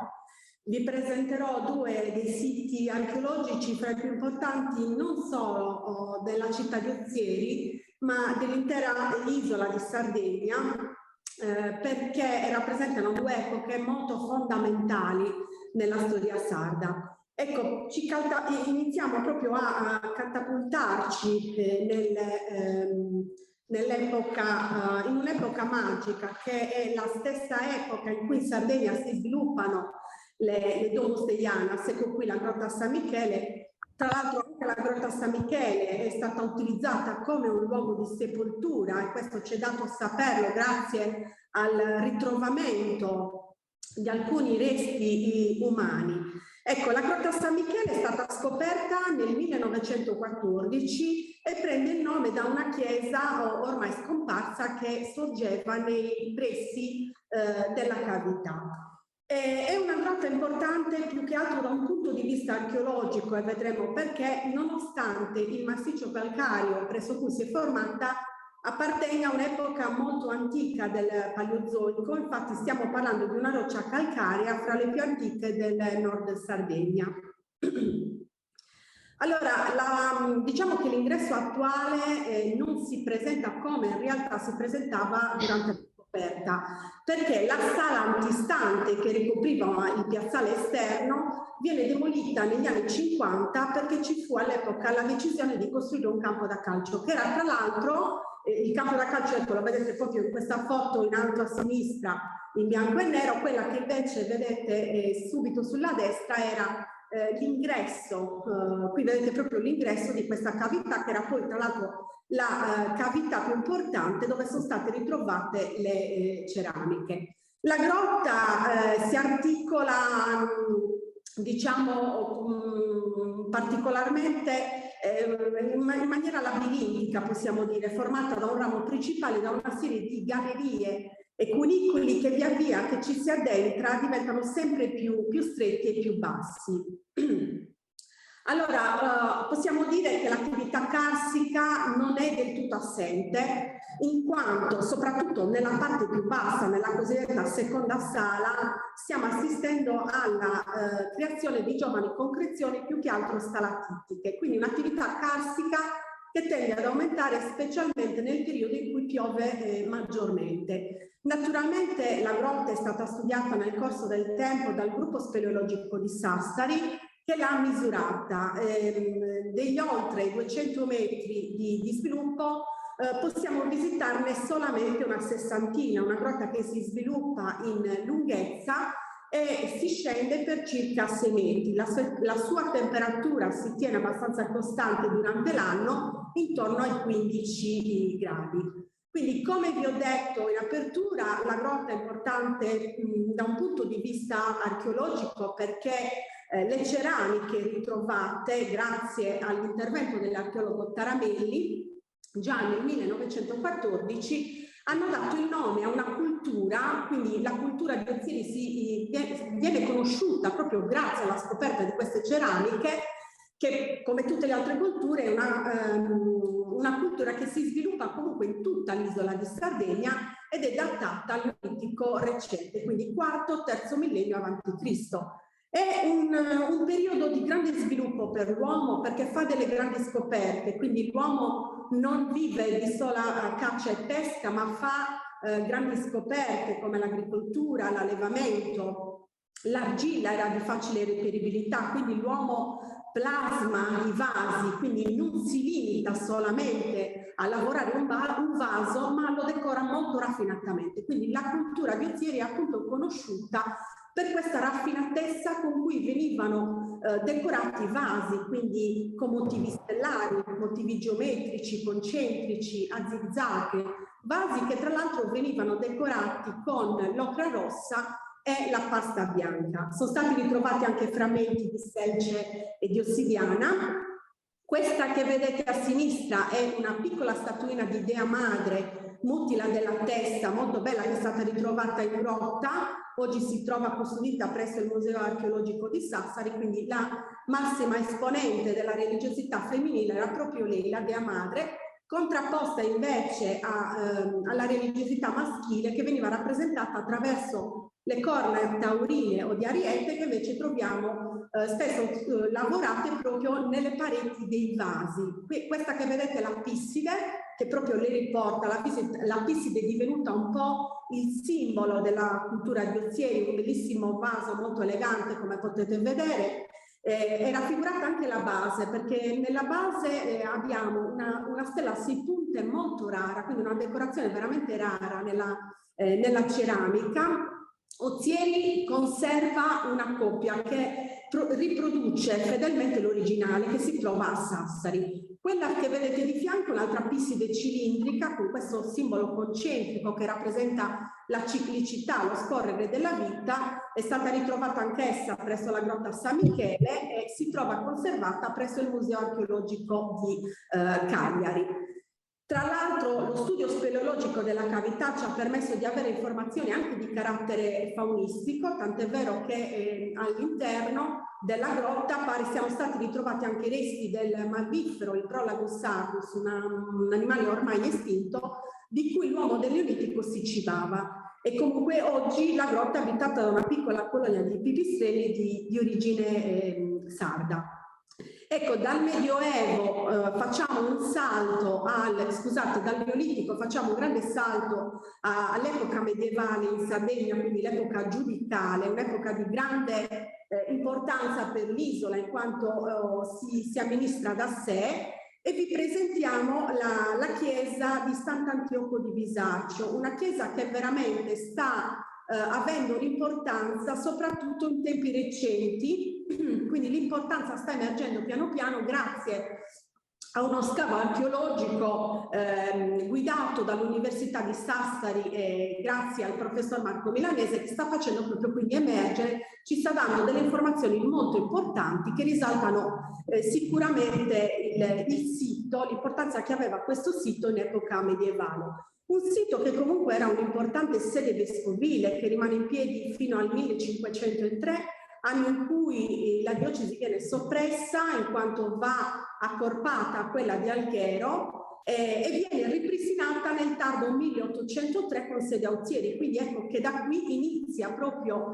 la discesa di Bisaccio e l'acquista invece Ozieri, aumentandone soprattutto la popolazione. Ecco, questa foto ci fa capire chiaramente come era strutturato questo complesso di vescovile, perché parliamo proprio di un complesso vescovile, non era presente solamente la chiesa, ma di fronte alla chiesa rimangono ancora i resti dell'episcopio, quindi il palazzo dove viveva il vescovo, e di fianco invece era presente la canonica. Naturalmente tutto questo complesso vescovile non si trovava isolato come possiamo vederlo oggi, ma stava all'interno di un centro abitato che superava i 1000 abitanti, quindi considerando che oggi nell'isola abbiamo centri abitati molto più piccoli, si trattava sicuramente di un villaggio molto molto importante che si spopola purtroppo nel corso del tempo. La chiesa ha diverse fasi costruttive. In realtà l'impianto che oggi vediamo è la ricostruzione di un precedente edificio che nel 1090 hanno distrutto a causa di un incendio, di cui rimangono alcune tracce nella muratura in prossimità dell'abside. La chiesa viene ricostruita proprio sulle basi della vecchia tra il 1150 e il 1164 e segue una terzultima fase che vede l'addossamento del portico della torre campanaria intorno al 1190. Sicuramente la cosa che più colpisce arrivando nel sito è la simmetria della facciata. Una chiesa molto particolare, rappresenta un unicum in tutta la Sardegna proprio per questo portico. È l'unico esempio in tutta la Sardegna ad avere un portico strutturato su un piano superiore. Quindi la simmetria è dovuta a un crollo avvenuto più o meno nel XV secolo che riguardò, vedete proprio bene, la parte a sinistra. Quindi vedete che nella parte superiore la muratura venne ricostruita liscia, non più quelle decorazioni che invece vediamo sul lato a destra con questi archi a sestapunto dove sono rappresentate figure animalesche e figure femminili. E anche nella parte inferiore vediamo che abbiamo una bifora ormai murata sulla sinistra, mentre sulla destra è aperta ed è sostenuta da una colonna con la base e un leone. Tra l'altro si vedono anche i conci proprio sulla destra in rilievo, che sono i resti del muro che univa la chiesa all'episcopio. Come vi dicevo, la chiesa rappresenta questo unicum soprattutto per il portico. Questa che vedete è una foto scattata proprio dalla bifora del piano superiore, che era la bifora della facciata che oggi è coperta da tutto il portico, quindi dall'addossamento di tutto questo portico, che era la bifora della facciata della chiesa, da dove entrava la luce appunto del sole. Questo piano superiore si articola in tre ambienti molto eleganti, molto particolari. Questa che vedete è la prima sala, la cosiddetta sala capitolare, dove ancora si conservano un sedile in pietra e questa elegante vitria vescovile che richiama il copricapo del vescovo. A seguire questa che vedete, la seconda sala, che era adibita a cappella privata vescovile. L'altare purtroppo non è quello originale, però di originale su tutto il muro della sinistra, qui non si vede molto bene, però corre un'iscrizione originale in latino che attesta proprio la consacrazione del precedente altare ad onore di alcuni santi, quindi Giacomo Apostolo, Tommaso e Martino Vescovo e confessore di Santa Cecilia Vergine. Il terzultimo ambiente, un ambiente vuoto, e mostra le tracce del crollo quattrocentesco. Naturalmente in molte parti della muratura abbiamo evidenti le tracce dei pellegrini di passaggio. Ecco, ne vedete una, questa è l'orma del sandalo, era proprio una firma che il pellegrino lasciava durante la visita in chiesa. E stiamo parlando di una chiesa naturalmente aperta al culto. Questa che vedete di fianco è la statua di Sant'Antioco, una bellissima statua lignea e policroma della fine del 1500 di Bottega Sarda. Sant'Antioco è il patrono della città di Ozieri, oltre ad essere il patrono di tutta l'isola di Sardegna. Il copricapo, vedete, molto particolare, ci fa capire le sue origini. Sant'Antioco arriva in Sardegna dal Nord Africa e approda proprio nell'isola di Stulci, che è l'attuale isola di Sant'Antioco. Ad Ozieri la sua festività cade il 13 di novembre e quindi in questa occasione viene celebrata la messa. Io con questo vi saluto, vi ringrazio e vi invito a venire di persona veramente a visitare i nostri siti archeologici, perché vi sorprenderanno. E comunque voglio ricordare che per ogni vostra, diciamo, curiosità potete visitare le nostre pagine social e il nostro sito internet www.welcometoozieri.it. Grazie a tutti. Grazie Valeria, grazie. Adesso io passerei velocissimamente la parola a Giovanni, il direttore del Museo Archeologico, per parlarci appunto velocissimamente del museo e del parco all'aperto. Giovanni, ci sei? Sì, ci sono. Allora, cerco di fare più velocemente possibile, ok? Grazie. Cercherò di stare nei tempi. Allora, io parlerò appunto del Museo Archeologico di Ozieri e del Museo d'Arte Contemporanea. Il Museo Archeologico di Ozieri dal 2003 è ospitato nell'ex convento delle Clarisse, una struttura edificata ai primi del Settecento. L'edificio ospita al primo piano una vasta collezione archeologica con reperti rinvenuti nel territorio di Ozieri, esposta in 4 sale: la sezione preistorica, la sezione nuragica, la sezione fenicio-punica e romana e la sezione medievale. La prima sala è dedicata alla preistoria, qui troviamo tanti reperti provenienti dalle Grotte Mara, Bariles, San Michele e da numerosi altri siti del territorio di Ozieri. Il ritrovamento più importante è sicuramente la Pistide di San Michele, considerata il simbolo della cultura Ozieri, databile fra il fine neolitico e primo neolitico. Questa cultura è molto importante perché si diffonde in tutta la Sardegna e ha lasciato tantissime tracce della sua presenza. In particolare a questa sono attribuite delle ceramiche molto varie, sia per forme che per decorazioni, e le cosiddette domus deianas. La seconda sezione è dedicata all'età nuragica. Tra le attività principali di questo popolo vi è una notevole importanza per ciò che concerne la metallurgia, soprattutto la lavorazione del bronzo. L'attività metallurgica infatti è ampiamente testimoniata dai ritrovamenti di navicelle nuragiche, asce, matrici, bronzetti che sono ospitati appunto al museo. Tra i reperti più importanti ritroviamo il bronzetto del pugilatore, il lingotto di rame oxide proveniente da Cipro e altri reperti come la brocchetta scoide, eccetera. La sezione dedicata all'epoca fenicio-punica romana espone invece le ceramiche a vernice nera, la sigillata africana, anfore, urne cinerarie, balsamari, anelli e anche un busto fittile raffigurante la Sarda Ceres, poi numerosi altri reperti. Per ciò che riguarda il Medioevo, nel Medioevo erano presenti nel territorio di Ozieri numerosi villaggi, molti dei quali abbandonati definitivamente a causa della peste e delle carestie. Tra questi il più importante fu Bisarcio, da cui provengono molteplici reperti, in particolare fibbie, affibbiagli, oggetti di ornamento e frammenti ceramici che sono ospitati nella sezione medievale. Il piano superiore invece ospita ad esempio la collezione numismatica che rappresenta un periodo storico che va dalla monetazione greca, punica e romana fino a quella sabauda e conta circa 6.000 monete, una delle collezioni più vaste della Sardegna. Nello stesso piano hanno sede gli uffici, l'archivio, il deposito, la biblioteca, la sala studio e la sezione etnografica. Tutti gli altri spazi, compreso il sottotetto, sono riservati a esposizioni temporanee. La sezione etnografica è costituita da materiale proveniente da donazioni private, la collezione Bandini, la collezione Baroncelli, la collezione Galisai Carta e la collezione Manchia. Per ciò che riguarda invece il museo all'aperto d'arte contemporanea di Ozieri fu fortemente voluto dall'amministrazione comunale e ufficialmente inaugurato il 30 settembre del 1995 su proposta del professor Enzo Orti. Questi invitò una ventina di artisti a partecipare alla manifestazione La Pietra e il Ferro. La lavorazione di tracchete rosa e ferro è infatti fortemente legata alla tradizione locale. Pertanto penso di considerare l'iniziativa sia come un nuovo stimolo intellettuale che lavorativo, dando la possibilità agli artigiani locali di collaborare a stretto contatto con gli artisti, che erano di fama internazionale, sia per ciò che riguarda la progettazione che per la realizzazione delle opere. Su idea di professor Roberto Lambarelli venne costituito il primo nucleo del Museo d'Arte Contemporanea all'aperto, al fine di arricchire il patrimonio artistico di Ozieri di tutta l'isola.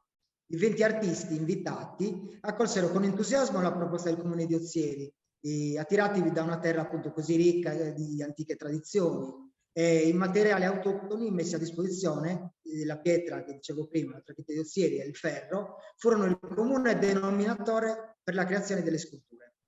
Ciascun artista infatti prese contatto con il territorio allo scopo di trovare sia l'ispirazione progettuale dell'opera d'arte che la sua collocazione. Alcuni scelsero di installare la propria opera in una grotta o in una facciata di un edificio o in una scalinata, altri preferirono la centralità di un luogo come una strada, un giardino, una piazza. Altri artisti ricercarono invece un dialogo più serrato con la natura, inserendo le proprie opere in spazi non urbanizzati, con un panorama della città o di importanti monumenti culturali che magari stavano alle spalle appunto dell'opera.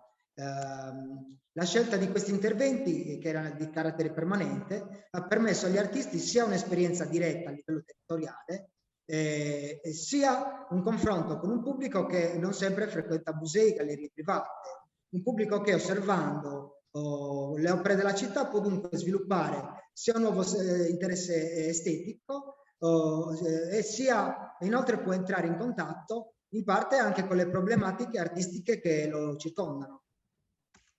Io concludo qui e invito tutti a visitare i nostri musei. Passo la parola ad Adriana. Sì, io la ripasso ad Andrina invece, che ci parlerà del Museo Diocesano di Arte Sacra. Buonasera a tutti, anzi salve a tutti, perché per qualcuno non è sera. Vi faccio una brevissima presentazione, una brevissima illustrazione del Museo Diocesano d'Arte Sacra, anche lui facente parte appunto del Parco Museale cittadino. Allora, il Museo Diocesano di Arte Sacra nasce idealmente nel 1999 e trova la sua sede presso i locali del vecchio seminario tridentino. Seminario istituito nel 1807 dal primo vescovo della rinata, ricostituita diocesi di Bisarcio. Scusate un attimo, ecco, non ero riuscita a far partire. Le opere presenti all'interno di questo museo attingono al vasto patrimonio delle 29 parrocchie della diocesi e sono composte da una collezione stabile che è afferente a edifici di culto che ormai non esistono più o che comunque sono in disuso, e dai beni tuttora utilizzati dalle chiese e prestati soltanto temporaneamente all'esposizione appunto nel museo. I beni, che raccontano circa 1000 anni, anzi oltre 1000 anni di storia ecclesiale, compongono 8 sezioni espositive che vanno dalla storia, ai paramenti, alla statuaria, agli oggetti di culto, appunto, oggetti preziosi e per finire nella... Andrina, non si vedono le slide, prova a ricondividere lo schermo. Aspetta. Aspettate un attimo, perché non si vedono? Andrina, metti... Ok, aspetta, ok, ecco. No, non le vediamo. Ora le vedete? Perfetto, sì, perfetto. Ecco, aspettate che le allargo. Ora? La vedete a figura intera? Va bene. Ok. Dicevo che le opere raccontano espongono 8 sezioni appunto espositive che vanno dalla storia alla statuaria fino alla quadreria. Fanno da premessa alcuni oggetti lapidei provenienti dalla chiesa di Sant'Antioco di Bisarcio, come ad esempio questa colonna, ma uno dei nostri pezzi forti, dei pezzi più importanti, è sicuramente un incunabolo, questo libricino, stampato a Parigi nel 1477, appena 28 anni dopo la prima stampa del Gutenberg, quindi è un'edizione preziosissima in quanto antichissima. Si tratta di un trattato dell'Epra Morali, un piccolo trattato religioso, e ripeto, l'importanza è data proprio dalla sua età, dal fatto che sia antico. Grande importanza, oltre alle sezioni storiche, alle sezioni dei paramenti, ha sicuramente la statuaria. In Sardegna la statuaria era prevalentemente lignea e ricopre un periodo che va dal 1500 alla seconda metà dell'Ottocento. Diversi sono i pezzi di pregio che abbiamo noi, soprattutto quelli cinquecenteschi, come quello che ho fatto vedere prima, appunto un San Giorgio o un San Giovannino come questo recentemente restaurato. Numerosi però sono soprattutto i pezzi collegati allo svolgimento dei riti. Ne abbiamo di più o meno preziosi, compongono appunto 2 sezioni distinte, ma sono sempre afferenti alla celebrazione dei riti, e questi sono gli oggetti che rendono il museo sempre vivo e mai desueto, l'esposizione sempre viva, mai desueta, perché sono appunto oggetti tuttora utilizzati proprio per la rappresentazione dei culti e per la rappresentazione dei riti. La visita si completa con la quadreria. La quadreria è piccola, è una piccola pinacoteca, ma il cuore centrale di questa quadreria è composto sicuramente dalle opere del maestro Diozieri, nome col quale viene identificato l'autore delle opere principali fin dal 1930. È un autore ignoto, identificato appunto col titolo, col nome di Maestro Diozieri, perché qui è presente la sua opera più completa, la sua opera più importante, che è appunto il retablo completo della Madonna di Loreto. Sempre di questo autore abbiamo un'altra tavola, che è la tavola del discendimento del Cristo dalla croce, che fa parte di un retablo, del retablo della Santa Croce, realizzato per la chiesa appunto della Santa Croce di Sassari. Queste opere sono due opere importanti, anzi fondamentali, nel nutrito panorama dell'arte cinquecentesca, che proietta questo autore, forse ozierese, ben oltre i confini nazionali. Quindi sono opere importantissime appunto proprio a livello internazionale. Come miei colleghi vi invito a visitare il nostro museo, che a breve sarà nuovamente aperto, dove troverete appunto delle cose ben più importanti anche di quelle che io vi ho solo raccontato, perché io ho voluto solo incuriosirvi. Vi ringrazio per l'attenzione e passo la parola alla mia collega Alessandra. Ci sei? Ci sei. Adesso te lo... Buonasera a tutti, questo è il mio ultimo intervento. No, fermati Ale, sono uscita dalla riunione. Non lo so, vedi qua cosa è successo. Mi sentite? Certo. Sei dentro, tranquillo. Allora, perché mi è apparsa quella pagina? Sì, Andreina. È successo, aspettate. Alessandra, che così ci parla della No, ho fatto un guaio io. Mi ha tolto le mie slide, lei aveva finito.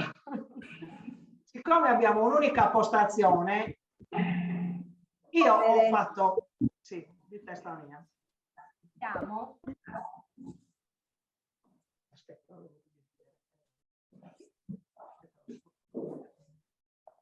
Sì, ci siamo. Ok.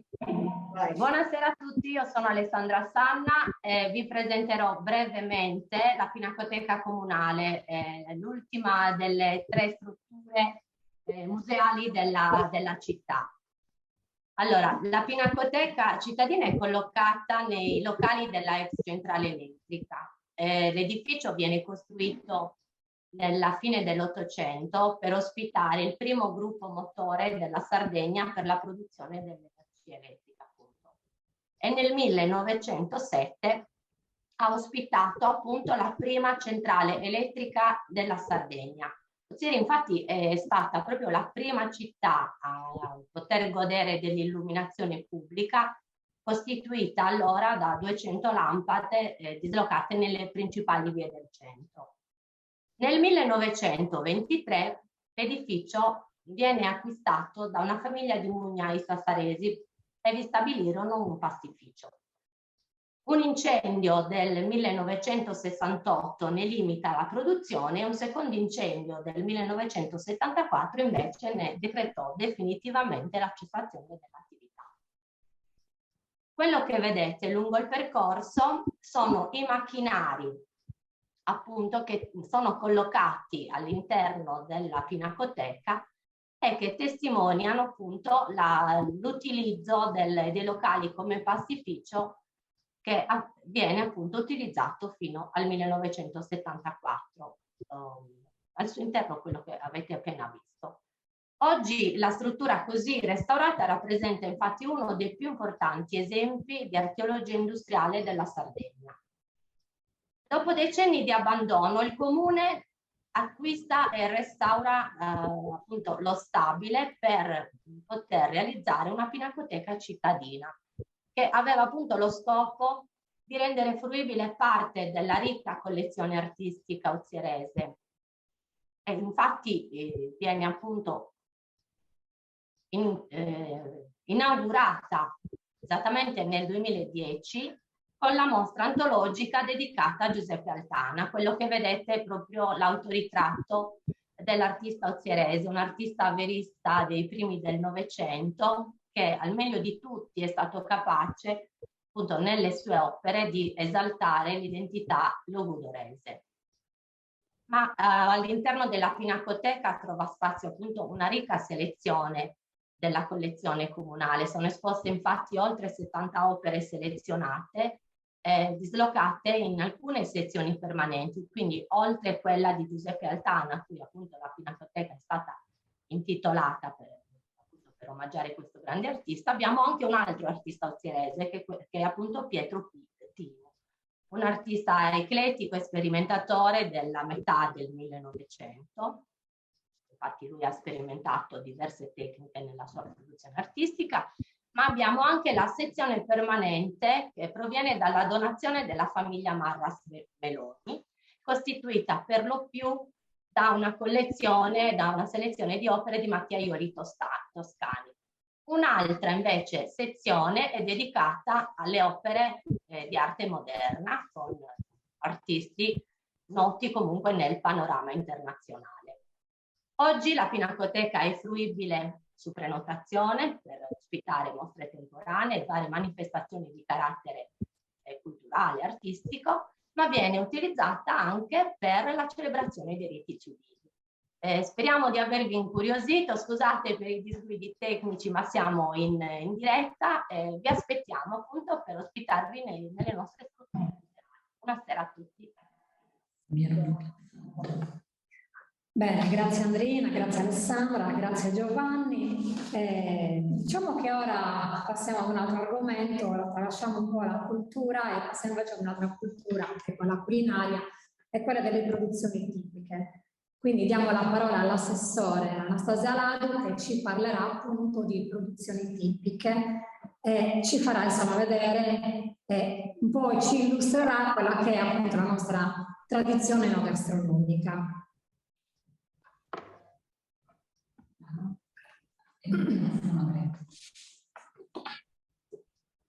Ci siamo. Buonasera a tutti, noi abbiamo preparato qua per questa occasione l'esposizione di quelli che sono i prodotti distintivi della tradizione enogastronomica ozierese. Vorremmo iniziare l'introduzione parlando prima di tutto dei dolci. I dolci, intanto come assessore ci tengo particolarmente a sottolineare che tutte le produzioni di cui parleremo oggi sono ancora prodotte in laboratori artigianali di Ozieri secondo le ricette tradizionali, quindi questo patrimonio insomma è arrivato fino a noi. Per quanto riguarda i dolci, di cui abbiamo la nostra esposizione da questa parte del tavolo, brevemente vogliamo ricordare la loro funzione sociale e la loro funzione, diciamo, di regolazione della vita. Servivano a distinguere i tempi ordinari dai tempi delle feste. Dopodiché alcuni dolci erano caratteristici e propiziatori di eventi lieti come i matrimoni e i battesimi, e alcuni per esempio erano quasi un opere religioso come i dolci che produciamo nelle nostre case. Mia mamma insomma li fa ancora in questi giorni e non solo, come i papassini che a Ozieri venivano prodotti in questo periodo in cui ci si appresta a festeggiare sia l'occasione di ogni santi che dei morti. Il dolce in assoluto che rappresenta più di tutto la tradizione dei dolci ozieri, il più famoso è sicuramente il sospiro, che è un dolce fatto da una pasta di mandorla ricoperto da una glassa di cioccolato. Poi abbiamo anche qua i biscotti savoiardi logudoresi che godono di un enorme successo commerciale negli anni e sono un prodotto molto consumato anche perché si presta a una conservazione più lunga. In assoluto però la regina del dolce d'Ozieri è la copuletta. La copuletta è un dolce che veniva prodotto dalle stesse famiglie quando si preparavano anche qui i matrimoni e i battesimi, insomma gli eventi di festa, ed è un dolce molto particolare perché è straordinario, unico nel suo sapore, l'apprezzamento tipico che soprattutto chi l'assaggia per la prima volta fa, ed è molto particolare anche nella sua composizione. È fatta di una pasta molto sottile, ripiena di una pasta in mandorla aromatizzata al limone, e poi ha la copertura con una glassa che è soffice ed è unica nel suo genere. Infatti la copuletta è un dolce che si presta ad essere consumato fresco per questa sofficità della sua glassa. Ribadisco che anche le culturette, come tutti gli altri dolci, sono prodotti ancora nei numerosi laboratori artigianali presenti a Ozieri secondo le ricette originali. L'altra specialità per cui Ozieri è molto famosa è sicuramente il pane. Il pane noi qua l'abbiamo proposto nel formato storico, quello che lo vede insomma grande come abbiamo conosciuto tutti a Ozieri, e in un formato che ha avuto successo negli ultimi anni, che è un po' più piccolo e risponde alle esigenze commerciali. Il pane di Ozieri è arrivato fino a noi immutato nella sua ricetta da millenni. Ancora oggi nei laboratori artigianali ozieriesi viene prodotto con lievito madre e sia per la sua fragranza che per la sua versatilità si presta ad essere conservato e rimanere soffice per giorni e ad essere abbinato a cibi sia dolci che salati. Può essere utilizzato per mangiare zuppe, minestre, yogurt. In modo particolare nella tradizione ozieriese viene utilizzato anche come vassoio per la carne, che non manca mai nelle occasioni delle feste, e poi viene gustato dopo aver svolto la funzione tagliere, viene gustato insieme alla carne. Per quanto riguarda poi l'uso del pane, una volta che viene seccato, la tradizione ci riporta alle panafritas, che in questi anni hanno, come dire, riscontrato anche un grande successo, oltre diciamo, all'uso domestico che gli ozieriesi ne hanno sempre fatto, anche come proposta nella ristorazione, perché il pane di Ozieri quando viene seccato o se si secca può essere utilizzato e cucinato come la pasta asciutta e condita a piacere. Negli ultimi anni il pane, dicevo, ha riscosso molto successo anche come proposta nella ristorazione. Abbiamo poi, non ultimo, il vino di Ozieri. Il vino di Ozieri è sicuramente di questi prodotti il più antico che presentiamo, perché abbiamo tracce della coltivazione della vite e della produzione del vino fin dai tempi medievali, cioè nei contenitori atti a contenere il vino dei ritrovamenti nuragici. A Ozieri abbiamo avuto la certezza che si producesse o comunque si trattasse già di vino. A Ozieri la vite viene coltivata nei colli che circondano storicamente il centro storico che infatti è Lutto, e abbiamo numerose produzioni, e negli ultimi anni, anche grazie a un lavoro di ricerca svolta dall'anonima associazione Alvarella, il vitigno Alvarella è stato riconosciuto dal Ministero delle Politiche Agricole come autoctono, come vitigno italiano e come autoctono ozzierese, quindi è stato un importante lavoro di ricerca. Ancora oggi il consumo del vino comunque è collegato ai vini festosi, e anche diciamo il vino Ozieri viene consumato molto nei ritrovi sociali dei gremi religiosi, e fanno parte di un'altra forma di socialità e di conservazione della cultura della nostra comunità, nelle sue particolarità. Come ultimo prodotto presentiamo la Riviera, che è un prodotto che arriva, diciamo quasi di importazione, ma ormai non più, dalla dominazione piemontese. E nasce dall'incontro fra la piana equilibrana, che è una piana fertile che si presta a, come dire, ad essere funzionale sia all'agricoltura che all'allevamento, e dall'importazione dalla dominazione piemontese di allevamenti di bovini di razza alpina bruna. Il particolare latte di queste mucche permette di produrre questa particolare brughiera. È una lavorazione che avviene a crudo, e in quel latte è presente un batterio che permette questa particolare gelatura che permette la produzione della brughiera. Anche questo prodotto negli ultimi anni, grazie al lavoro di ricerca, anche grazie al lavoro di ripresa di piccoli miei caseifici artigianali, perché per anni si era abbandonata la produzione di questo prodotto, anche questa è stata inserita al Ministero delle Politiche Agricole nell'elenco dei formaggi tipici italiani. Quindi, insomma, un quadro di eccellenze, prodotti tutti ancora a livello artigianale, prodotti ancora a tutela locale, che comunque costituiscono un fiore all'occhiello di questa comunità. Grazie.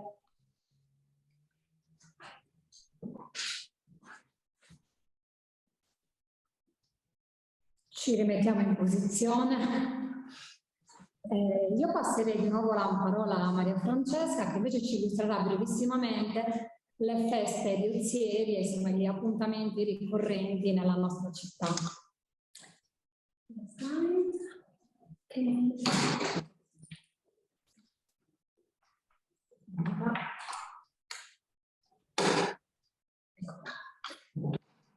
Eccoci qua. Allora, per quanto riguarda le feste, la novità Ozieri è scandita da tante feste e sagre. In ordine di calendario, quindi vediamo ovviamente San Valentino il 14 di febbraio, che viene festeggiata perché nella chiesa di Santi Cosme e Damiano sono conservate le reliquie del santo, per cui il comune organizza manifestazioni ad Ozieri si parla d'amore dedicate agli innamorati, oltre a celebrare una messa per chi festeggia le nozze di diamante ed ore d'argento. La più sentita dagli ozieriesi è sicuramente la sagra da Vergine del Rimedio, una delle più antiche della Sardegna. Il momento culmine, diciamo il momento più atteso, è sicuramente la processione che porta il simulacro della Madonna del Rimedio in processione attraverso tutto il centro storico, seguito dai gruppi folk provenienti da tutta la Sardegna. C'è anche in occasione dei 3 giorni di festeggiamento dedicati alla Madonna del Rimedio, c'è anche il concorso regionale Canti a chi terra e l'assegnazione dell'Usignolo della Sardegna. Poi abbiamo la rassegna estiva che siamo in piazza, giunta alla 36esima edizione, nata come rassegna appunto di musica jazz, ma che col tempo si è evoluta, per cui non riguarda solamente il primo mese di luglio come era all'inizio, ma si è estesa da giugno a settembre, non è più dedicata solamente alla musica, ma anche allo spettacolo, al teatro e alla danza. Poi c'è la sagra sicuramente più partecipata, che è quella di Sant'Andrea, che si rifà alla tradizione della sfilatura del giro, insomma, che i produttori locali facevano di cantina in cantina per assaggiare il vino novello. Oggi invece la consulta dei cantinieri organizza la notte bianca, dove vengono aperte l'ultimo fine settimana di novembre, scusate, è sempre questo il periodo in cui viene festeggiata, e dicevo vengono aperte oltre 30 cantine addobbate di tutto punto nei minimi dettagli, dove è possibile assaggiare e degustare vini locali, prodotti e piatti tipici di Ozieri. Vedete 2 immagini sulla sinistra, l'affluenza che c'è, vengono migliaia e migliaia di persone dal continente ma anche dall'estero spesso. Infine la fiera del bestiame, uno degli appuntamenti più importanti di Ozieri, giunto oltre la 100ª edizione, una fiera iniziata che riguardava inizialmente solamente il reparto zootecnico, ma che col tempo si è evoluta, per cui oggi riguarda praticamente sia i prodotti agroalimentari, artigianali, prodotti agricoli, quindi diciamo che ha ampliato la sua sfera di azione ed è in continua evoluzione. Si svolge sempre nel mese di aprile, a parte quest'anno che per via del Covid è stata posticipata e che quindi è attualmente in corso, quindi sia oggi che domani per chi fosse insomma in Sardegna potete venire a visitare anche la fiera del bestiame di San Nicola, perché si svolge nel quartiere fieristico di San Nicola. Grazie a tutti, io vi saluto e lascio nuovamente la parola ad Adriana. Sì, allora adesso passiamo brevissimamente la parola a Diego Sata, che ci parlerà appunto di Ozieri città del cavallo. Diego, come mi avvicinate qua così vuoi venire qua più in qua così? Okay. Eccoci qua. Buongiorno, Ozieri città del cavallo ha quasi 150 anni, perché nel 1874 venne istituito a Ozieri il deposito cavalli stalloni di cui vediamo lo stemma.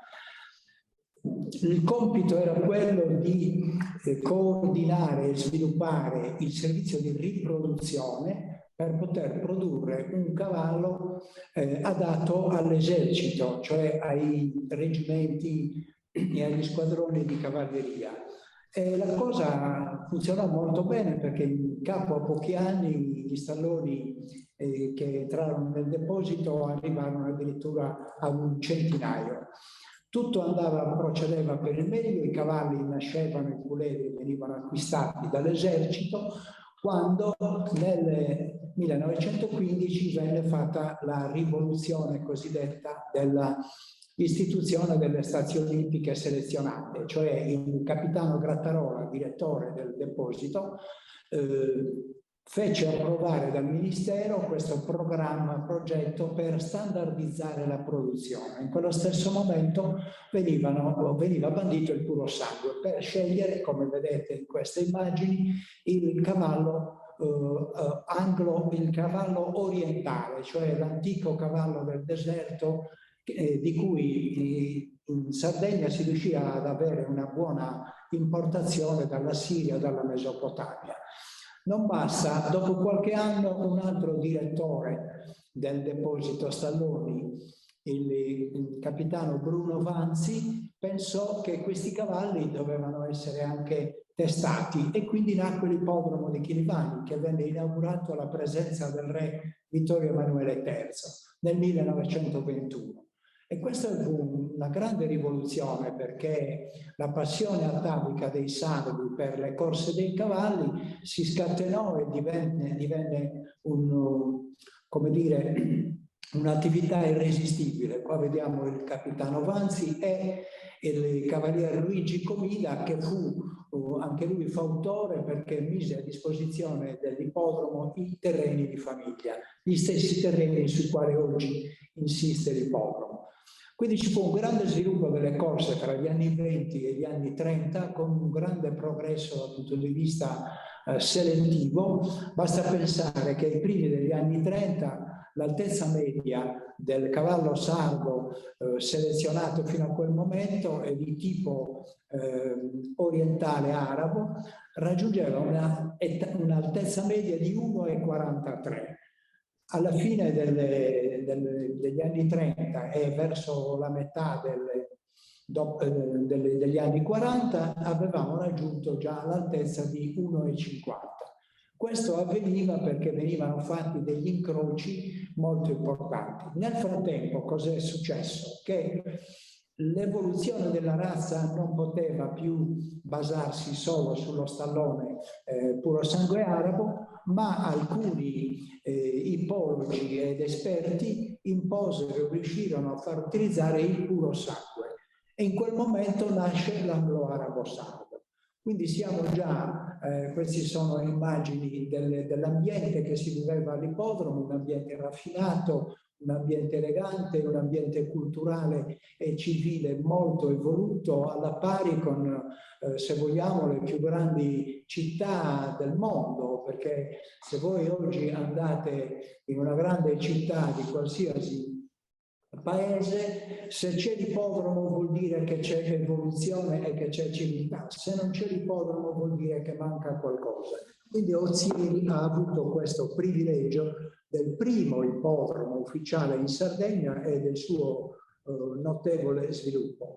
Nel dopoguerra le cose cambiano, il cavallo non serve più per i reparti di cavalleria, viene abbandonato anche per quanto riguarda il lavoro. Il cavallo diventa oggetto di utilizzazione sportiva nel salto ostacoli e nelle corse. Quindi c'è un grande sviluppo, una grande ripresa di questa attività e soprattutto un progredire della selezione.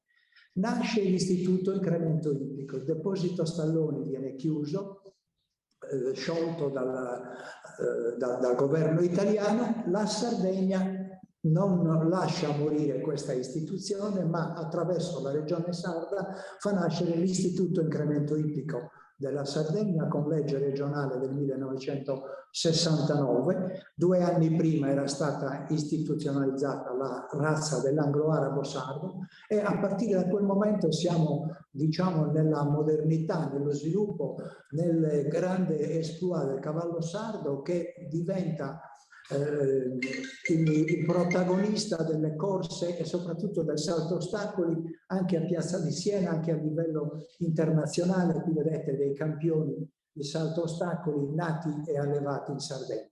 Nel 1976 altro grande salto di qualità.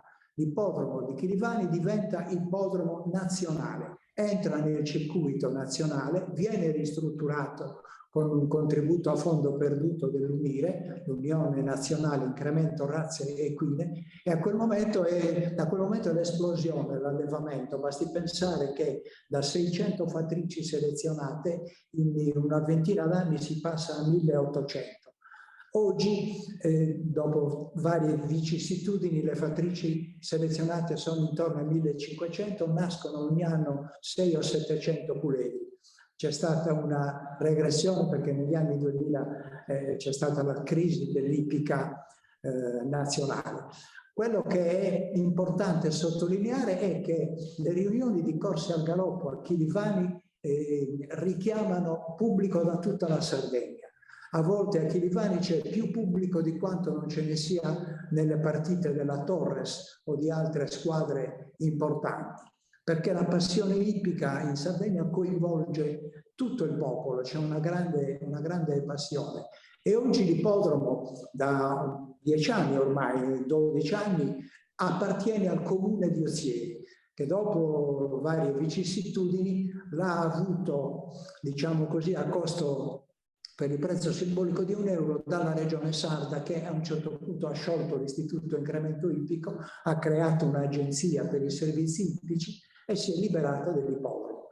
Grazie a questo l'ippodromo oggi è amministrato dal comune di Ozieri attraverso un amministratore unico e dopo alcuni anni di crisi bisogna dire che si sta riprendendo addirittura con delle giornate importanti. C'è da dire che l'ippodromo è diventato internazionale nel 1987, quando iniziarono i confronti con gli anglo-arabi francesi, un altro grande passo in avanti per far conoscere l'anglo-arabo sardo non solo in Sardegna ma in Europa. I cavalli sardi sono andati a correre in Francia, in Inghilterra e anche in Spagna e hanno vinto, quindi diciamo che il lavoro di selezione iniziato 150 anni fa ha dato i suoi frutti. Oggi l'ippodromo è una cosa importantissima che coinvolge non solo il pubblico ma soprattutto crea occupazione nell'indotto. Ci sono gli allenatori, ci sono i fattini, i proprietari, i veterinari, i fornitori di alimenti, e farmacologici per il cavallo. È un grande spettacolo settimanale che si svolge soprattutto nel periodo primaverile e poi a settembre, fra la fine di agosto e i primi di settembre. Dicevo che l'ultima conquista fatta dall'ippodromo di Chilivani è questa grande giornata sponsorizzata dagli Emirati Arabi, dove convengono i migliori cavalli puro sangue d'Europa, si può dire. Una delle ultime vincitrici veniva addirittura dall'Olanda, e questo dà prestigio e dà movimento, diciamo, a tutto un indotto e a tutta un'attività che oltretutto non è soltanto di tipo economico e spettacolare, ma soprattutto anche crea cultura e civilizzazione.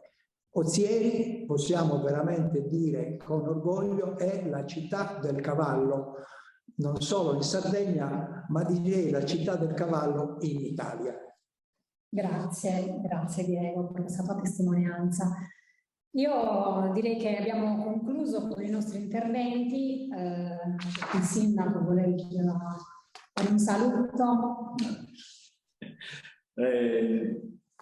Voglio ringraziarvi tutti davvero, ma siamo andati forse un po' lunghi con i tempi, abbiamo provato a sintetizzare, ma come potete vedere veramente Ozieri ha una storia lunghissima, ha un presente ancora ricco di queste testimonianze e io mi auguro, pur in un contesto complicato per la Sardegna, un futuro prosperoso. Per questo stiamo lavorando, avete visto che squadra abbiamo messo in campo, è una squadra che davvero ama la città, ama il territorio e ama la Sardegna, così come credo tutti quelli che oggi ci hanno seguito e quelli che ci seguiranno. Grazie ancora a tutti, veramente grazie. Sì, grazie davvero. Io porto anche i saluti dall'assessore alla cultura, che purtroppo non è potuto essere qua con noi oggi, ma insomma saluta a tutti e vi ringrazio di nuovo per l'invito. Annalina. Siete stati bravissimi, bravi. Solo prima di passare la parola a Elio, volevo a parte ringraziare tutti quanti, tutti veramente, perché io ho fatto un tuffo di 1 ora e mezzo, 2, quant'è che stiamo qua, non lo so, però invito a visitarla perché quando arrivate a Ozieri e passeggiate, come diceva infatti Anastasia, i profumi e gli odori escono fuori dai forni, perché lì ancora si cucina il pane nel forno, i biscotti da canna, poi non si possono fare i nomi, vabbè, però quando si va sappiamo, no? Il forno di canna, abbiamo i nostri punti fissi dove andare, quindi io vi invito veramente a chi è in collegamento ad andare a visitare la ieri, perché ne vale la pena. Non sto dicendo queste cose perché è la mia città, ma perché veramente è così. E poi vi volevo dire una cosa, una chicchina. Sapete che lo scorso mese a Perugia un maestro che si chiama Sandro Lazzari ha fatto 2 o 3 serate dedicate a Maria Teresa Cau? Sì, questo lo so io. Chi è lui? Il sindaco, Lo so io. Visto che Annalina, ho conosciuto questo progetto e sto facendo di tutto per portarlo ad Ozieri. Sono rimasto molto ammirato dal progetto, veramente una bella cosa. Unistella, l'argomento Unistella, adesso non mi ricordo bene il titolo, comunque se vuoi Sandro Lazzari è un mio carissimo amico che abbiamo collaborato insieme per altre cose e se vuoi contattarlo basta che me lo dici tramite Adriana, ti darà il mio numero e mi farebbe piacere che voi lo invitaste a Ozieri perché a Perugia e in varie città dell'Umbria, non solo Perugia, Spello, Città di Castello, mi sa Sì, me l'avevano segnalato da Firenze e poi degli amici di Roma. Ozieresi nel mondo. Sì. E niente, io vi saluto, vi ringrazio, ci sarebbero tante altre 1000 cose da dire perché è da vedere la chiesa di San Sebastiano, Santa Lucia, San Francesco, cioè basta, mi fermo qua. Adriana, un bacio, ti ringrazio. Grazie a voi. Bellissimo, penso veramente che hai fatto un lavoro certosino. Io passo la parola a Elio che non so dove è finito. No, ci sono, non ti preoccupare, ti ringrazio. E anzi, mi unisco io ai ringraziamenti che sono stati fatti.